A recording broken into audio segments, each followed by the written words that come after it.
I wanted to bring this to Geek News, but I could not justify it. But I want to get your opinion on this. So, I've got another project in the works. Mm-hmm.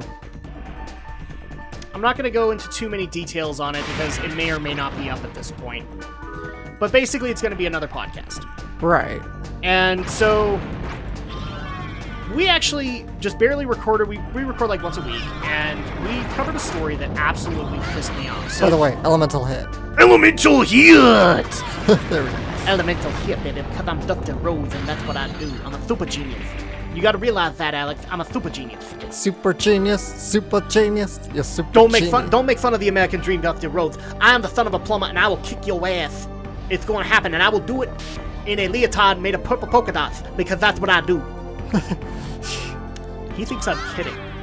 I believe you. I believe you. It's wrestling. I know wrestling's all about that entertainment. So, anyway, you remember how mad I got with that whole ESPN story? Right. That happened, where Blizzard was doing something for college students, and the ESPN announcer came out and said, I would rather shoot myself in the head, or something to that effect, than cover esports. Right. And that pissed me off. Legit. It still irritates me to this day. I look for this guy's Twitter to see if he's been fired yet. Mm-hmm. And to my knowledge, he hasn't been. If he has, please send me the story. So we had another kerfuffle with ESPN. And we kind of spoiled this anyway. Yes, it's going to be a podcast based around sports as well as pro wrestling. But we wanted to cover this story because it was stupid. It just so happens that last week, a guy who's been in pro wrestling for I think about 15, 20 years just got handed the greatest achievement that you can get. Basically the Lifetime Achievement Award. Mm-hmm. And the fact that he won the whatever the hell that is. I'm trying to think of a best way to explain this other than using the belt. But he got the WWE Universal Championship. His name is Kevin Owens. Right. Okay? Shit. Again, this guy has been working his butt off for 15, 20 years, I believe. You know, doing the independent scene, going through all of those, and then finally he has hit the top of the industry. Right. He is the top of the industry, and that's a big accolade for somebody who's been working their butts off for that long. His son, he has an 8-year-old son, who I believe has a case of autism, but I'm not sure what kind. Right. He follows wrestling. Now, he'll admit that his favorite wrestler isn't his dad. Mm-hmm. His dad actually plays a heel character, and a heel character is usually a villain. Okay, a guy who like, you know, he's not kissing the babies, he's kicking them to the ground. Okay? Right. That's who a heel is. But his son cheers him on. However, his favorite is John Cena, like most kids. Right. Okay, because John Cena. Well, nobody told his son any, like, they keep these things fairly tight in.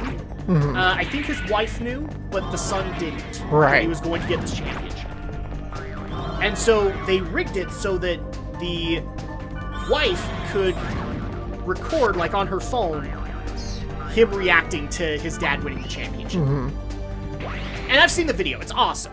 It's great. It's, you know, it's one of those things of, oh my gosh, Dad did it! It's so awesome! He's so much better than John Cena! Kind of thing. Then we had a dude, or I'm sorry, a fucktard from ESPN. I can't remember the guy's name, and goddamn if I want to give him any credence to it. They posted the video on Twitter after he won. This asshole came out and basically said, well, it's too bad that his son didn't realize that it was a whole scripted event. What a jackass. Okay, let me clarify something really quick. Pro wrestling is not fake. Though it does have they do decide the victors fairly early on because it's entertainment. Mm-hmm. It does have a storyline. And they do try to plan those things out. It's not fake. The athleticism is 100% real, okay? They have to go through a rigoring process to basically learn how to properly fall so that they can do half the crap they do. Right. Okay? And what you basically did was you not only spat on this guy doing this for 15, 20 years, but then you spat on his kid, because how dare that kid cheer his dad on? Yeah. Because his dad's a loser. I'm sorry, you're 100% grade asshole, and why I don't watch or listen to ESPN. Yeah. Because motherfucker. I will take a lot of things in my life. After all, I did take a ton of abuse from trolls. Damn it. But this motherfucker can die in a fire. You never go for kids. Yeah. You never do that. Okay, I'm shaking. I'm that mad. And we actually covered this story on the podcast, and you can see like my full-on outrage because I didn't know of this story until my partner brought it to my attention. Right. And I literally, like, I think I even have a separate video of just me going off on ESPN. This is why you're not respected. This is why, yeah, sports fans will go to you, but you know what? If they're DirecTV, they're going somewhere else. And if they're Fox Sports Net, they're going somewhere else. And here's why I personally have no problem replacing a lot of those assholes. Because if they're not willing to cover things like esports, and yes, that's a legitimate sport, then get the fuck out. I know 4 or 5 guys who would love to do your job. And I'd love to see them doing your job. So if you don't want to do that because you think it's beneath you, then get the fuck out. This is like the legitimate point where I've actually gone on like a big F-bomb rant. Cluster F-bomb. Yes. So this will probably have a little not safe for work kind of thing. So your boss doesn't have to worry about, you know, me screaming fucktard. And there goes our monetization. Thanks, YouTube. Yeah, fuck you too, YouTube. Oh my god, people swear. I'm so sorry, you're worried little Billy might hear some bad words. Okay, chances are he's already heard them in. There is a little bit of legitimacy there. I do believe that you have a right to curse if you want to be able to do that, but there's a reason I applaud the people that don't. Like Linkara, and how he has never done it. He has, so I've heard him curse many times. He's cursed, but not in an official Atop the Fourth Wall video.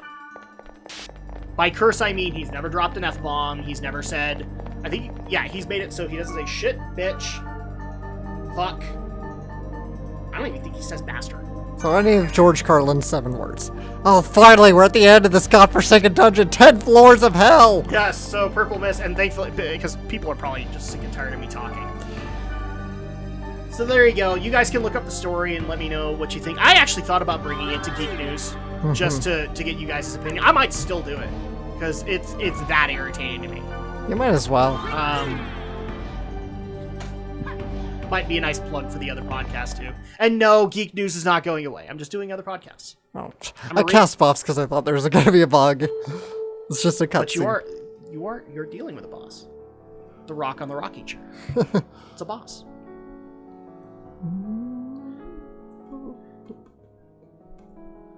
This is kind of creepy. Yeah. Why do you have the pictures reversed? Who goes there? Who are you? Oh crap, he's the monolith. He's the monolith, man. This is Harald? My name is Harald. We got that. Hey, you're nothing but a piece of rock. You're responsible for the cursed wave, aren't you? All right, then fix this thing. No. The passage of time is irreversible.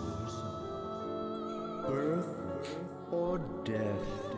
Now only these 2 choices remain. What? What are you saying?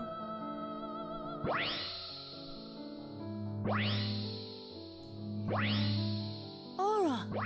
Quick, I'm getting a call. Aura, the child Buzzing. of light. Emma's daughter. My daughter. Just a little more. It's no use. This guy is totally gone. Aura, I have something I want to ask you. You said that I shouldn't fight Cubia, but why? Cubia is a shadow. When there is light burning in the darkness, a shadow is born. When the bracelet appeared in this world, Cubia was born as well. The bracelet and Cubia are the opposite sides of the same coin. Therefore, if you defeat Cubia, the bracelet will be destroyed. Cubia must have already known that. And that's why it kept running away. Cubia will no longer run away. Because I have finally been released. Have you, Shianuzuki? What do you mean? Massive data believed to be the wave is heading in your direction. That's the last one. Destroy it! Traveler, take this to heart. It is darkest before the dawn. In other words, our darkest hour. Run away. It is not too late. We'll defeat it and end this. No, it's not. That is... Then explain what it is! She can't. She can only speak in vagueness. I'm getting that. This is an anime game. People only speak vagueness.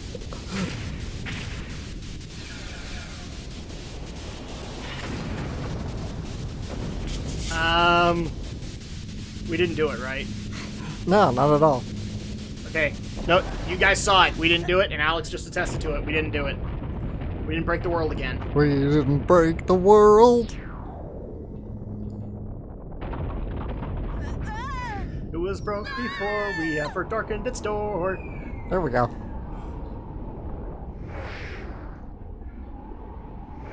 Are we going to the core of the world?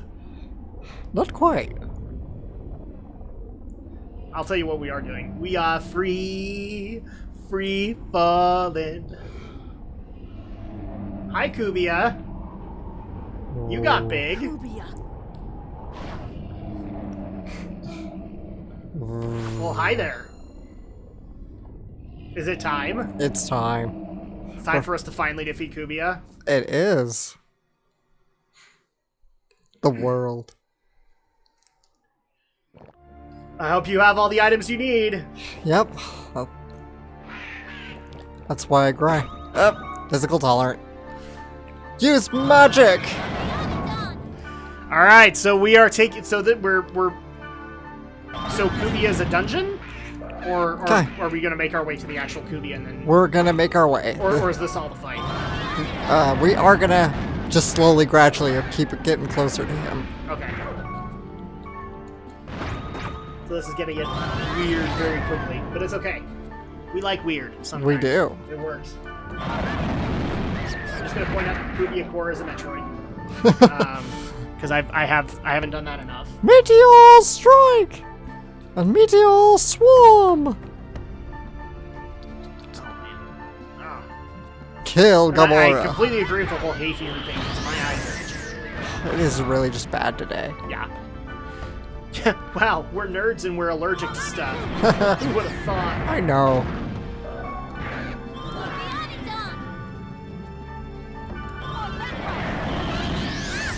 Part of me just wants to give you the concentration so that you can get through the Cubia Core, because I remember how last time went trying to talk. It didn't work out so well, people. What the heck? Had Oh, some Legion's issues. Reach. Mistral, first aid, because now he should be physically vulnerable.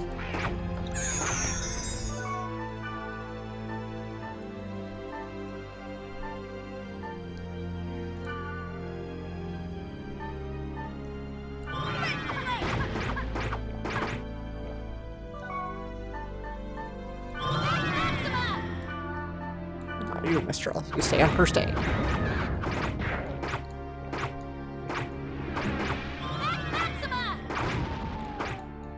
Oh, already time for Only be quiet transition. so that we can take care of this Cubia Core. Oh, It's okay. It's moving. Yeah. I'm doing okay. Jihad! Yeah. We're This is what we okay. get for using words like fucktard. We're okay. We're making progress. Alright. I have been watching more Gundam Wing. Oh, very cool. So, where are you at? I'm in the last leg of the series. I'm like in the last 10 episodes or so. Okay, so what was the last one you saw? Let's see. Last one I saw, Rulina tries to plea with Zex. I don't remember his actual Peacecraft name, and he blows up the Earth. Blows up the Earth. Yeah, he like shoots the the big cannon. Oh, okay. So he shoots the Earth, but he's not. He hasn't. Yeah, he doesn't blow up the Earth. Oh, okay. Because that's He just nukes. They justify that it's not all of Antarctica, but he like hits in Antarctica. Antarctica. Always getting the short end of the stick in anime. All right. It just always gets hit. So yeah, so you've hit where the White Fang is now the official villain. Yes. Or the endgame villain, and it's not Zex anymore. It's Milliardo. Milliardo. There we go. Milliardo Peacecraft. Have you gotten to the point where the Gundam pilots are working together? Yes. Okay, so yeah, I guess the first thing that I want to ask is like your thoughts on Relina's kind of obsession with trying to stop Milliardo. Yeah, I mean, You think it's pointless? I think at this point, yeah, it's Okay. just like, Because one of the complaints that I had with it was I don't even think it was worth even attempting to go talk to him, because granted I'm a viewer and therefore I see more than Relina does as a character, but I mean at this point she's had numerous occurrences of it does nothing to talk to this man, and yet she wanted to go to what was it called, the Libra, and talk to him. Yeah. The ship. Yeah, because it's Libra's cannon that actually fires on Earth. well, let's not go in there yet. So yeah, that happened. Have you had the point where Katra is given the Zero system from Hero? Yeah, I think Okay. so. So that he can kind of be the strategist, so that Hero can only worry about Milliardo. Right. I'll admit, I was kind of weird about that, because I'm like, first of all, okay, I thought the Zero system was so integrated into the Gundam that you couldn't possibly take it out, and that all we have to do is take out a few cards, and it instantly the Zero system is in Sandrock now, Apparently so. and it's not making Katra go insane. There's a little bit of a problem there. Have you hit the point where Dorothy's like the anti-Katra? Yes. Yeah, so where she's actually using the Epion system to control the mobile dolls. Yes. Yeah. Yeah, you guys heard that. And it's a ginormous helmet. It looks so stupid. Poor Dorothy. She has to wear it to be able to do her job. I'm trying to think of stuff like to call out, but... Oh, you want to know what? There's one thing I want to get your opinion on. Duo's relationship with Hildy. Yeah. Do you know what I'm talking about? The girl that he's been working with? Oh, yeah, her.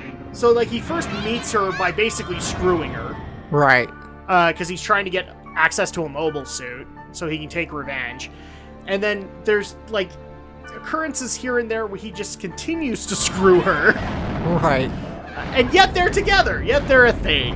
Yep, there is. Shouldn't there be a problem with this? I would think so. You'd think, but no. And of course, you got to see the whole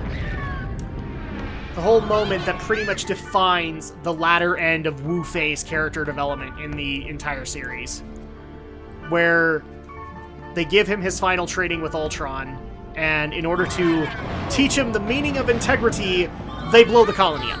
Right. Yes, that's going to teach Wu Fei the meaning of integrity. Right? Right. Right? That's totally going to do it, right? Yep. We thought this one through? No, we really didn't think this one through. And in fact, one of the things I'm looking forward to seeing your opinion on in Endless Waltz is this actually filters into that movie. And whether or not it was actually a good decision to take Wu Fei in this character. Is Endless Waltz an actual movie, or is it just like one of those compilation movies? No, it actually takes place a year later. Okay. But a lot of the character development that you started seeing with others like Wu Fei and Troa does come into play. Yeah. For it, because they're trying to give closure to the characters. Let's see, I'm trying to think of all the other stuff. Because yeah, that happened to Wu Fei. Troa's post-traumatic stress amnesia. That was weird. You didn't like it? Nah, not really. The latter end of Wing is actually where I really like Troa. And it's simply because he actually doesn't feel like an emotionless doll. Right. So he's not hero number 2. Right. I'll give you that. Now he actually has, like, legitimate feelings on things. Yeah. I did notice they changed Catherine's voice. Catherine. Oh, yeah, Troa Catherine. Yeah. Yes, they did, because I believe... did she leave because of money? Or did she pass on? I don't know. I can't remember. But yeah, there was a reason to change the voice. And, in fact, one of the things... I believe they also changed Sally's voice from like the first episodes to the rest of the series. Right. I might be wrong about that, but somebody will point that out to me.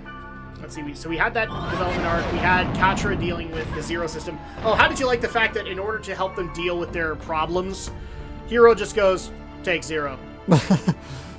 Well, that's that for Wait, you. you're gonna give me a mobile suit that can destroy a colony and expect me not to destroy a colony? Yeah, sure, why not?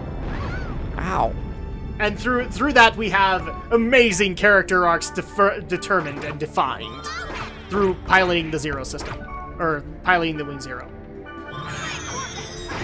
It's like, oh wait, Katra, it's your turn. Go into the Zero again. But Hero, I can't. I went psycho last time. It's okay, whatever.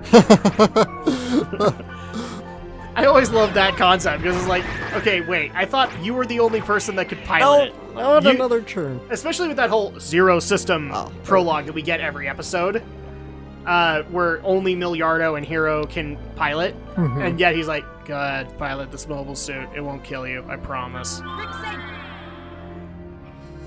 It won't drive you insane and make you kill a bunch of colonies, I promise. Right. People are gonna get mad at me. He's like, that's not how Hero talks. That's exactly how Hero talks. Yeah. He is always monotone. He never showcases any kind of emotion. That's true. So... Although I did like the fact that in the Saint Kingdom, they actually did have a moment where he was getting pissed at Relina. Where she's, like, questioning all of his methods. He's like, look, I'm just trying to protect you, okay? Right. He gets interrupted, but it was like, wow, he's actually emoting. I didn't think even Hero could do that. Yeah, I love the fact that we have to go through this whole arc of let's go ahead and let every Gundam pilot the Wing Zero for him to figure out what his actual enemy is. And that's always what it is. You have to find out who your true enemy is. So, like, for Wu Fei, it shows Treize. Because, well, Wu Fei's still butthurt about the fact that he couldn't assassinate Treize. Right. Duo, it's... I can't remember what Duo's was.